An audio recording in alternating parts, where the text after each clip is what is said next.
Hello, my name is Adnan Hamisi. I'll be taking you through internal computer components in computer architecture. Going to talk about computer components.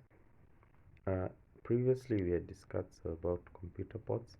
Computer ports are ports, these are computer components protruding on the outside, whereby peripheral devices and the power are connected to it. There are some we mentioned last time, legacy and modern, still being used ports and others. But today we want to look at other components of the computer, internal components of the computer. Looking at this is a CPU system unit, and it comprises of several components that are housed inside some type of casing. This casing may vary and may be different for different computers, but basically this is what it may look like. This is the computer motherboard. Processes take place inside here. This is where all the computer processes take place. So looking at the motherboard is a very important component of the computer, whereby all other things are connected to it. There are different sizes of motherboards depending on your computer, and there are different components found inside the motherboard also depending on the computer. Modern day motherboards may be different, while older motherboards may be different. A lot of things connect to the motherboard and are responsible for the functions that operate the computer. We have the power supply. The power supply powers all other components on the motherboard.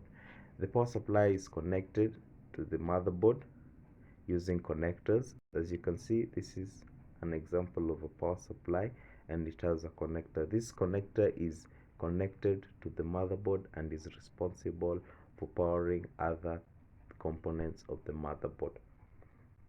Moving down, we have the CPU, the central processing unit.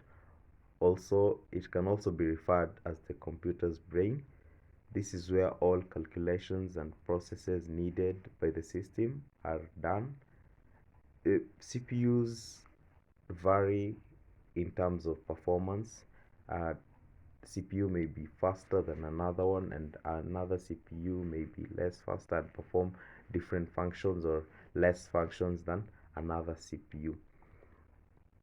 It also has something on top of it called a heatsink. As you can see here, there is a heatsink. Since the CPU performs a number of processes, it generates also heat. The heatsink is responsible for cooling down the CPU and other components of the motherboard that may be overheating. We also have fans inside the motherboard. Like you can see, this is an example of a fan. It's on top of the heatsink. These two are responsible for the cooling of the processor when it's performing its functions and produces heat. We then look at the random access memory.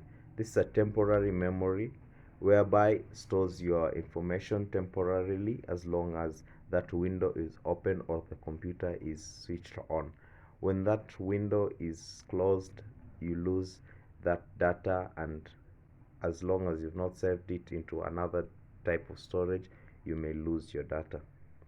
We have other types of storage that are not temporary. We have the hard disk and the solid state drive. The traditional hard drive is usually made up of several spinning platters with an arm that physically writes data on the disk. This is what is commonly used in most computers and laptops. While these days we have the solid state drives being used, and it's commonly used these days. It's much faster than the traditional hard disk, though may be costly, and has increased efficiency. Lastly, we have the video card, and the video card is used. This is a dedicated unit for handling the output of images to a display. Video cards are mostly used to enhance performance in terms of graphics and speed for for other functionalities that may not be done by standard computer processor. Like the video card also has a dedicated RAM to enhance performance. They are mostly used by graphic designers and gamers because this also enhances the performance of the computer and ensures it becomes much more faster, and also enhances the graphics in terms of visuals and all that. Like HDMI connects to a video card, and you may be able to see higher quality of videos on your computer or while watching movies or even playing games. Just before we finish, we have the optical drives, though less common these days, but still viable and are still used on some computers. The optical drives are used to read CDs and DVDs. They can be used to listen to music or watch movies. Okay, so those are just some of the parts of a motherboard. But that is not all. I would like you to look at other parts of the motherboard and list down some of their functions. You can start with the CMOS battery and other things that we have not mentioned in this class. Thank you. Thank you for your time, and that was it about some of the parts of the motherboard and components of the motherboard.